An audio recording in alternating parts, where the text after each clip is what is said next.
So, after the Munich Security Conference, basically the whole of EU, all of its world leaders have decided they need to get together for an emergency meeting to discuss Trump.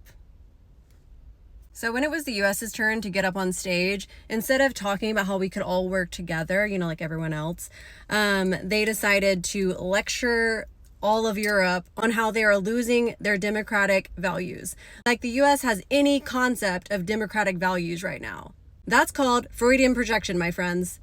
Us calling any other country out on a lack of democracy right now is actually laughable, especially after the White House just banned the Associated Press indefinitely because they refused to adopt the name change, the Gulf of America, when in reality, no other country in the world is calling it that, and international organizations have no responsibility to call it that. They don't have to call it that. And it's obviously a completely aggressively oppression of free speech. And to ban somebody for not using the rhetoric that you are forcibly implementing is textbook fascism. That, along with the fact that Trump is actually working with Putin instead of talking to the Ukraine, the rest of the world is like, literally, what the fuck are you doing, bro? So all of EU thinks that they are literally nuts, and they have decided that they no longer want to work with them.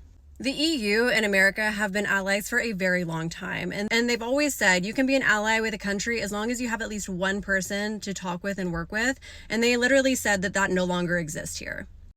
They've described the situation as a complete undermining of the West by an aggressive technocratic entity that does not have the best interest of Europe or America at heart, but rather their own collective powers as bullies in the world, and that's exactly how they're acting.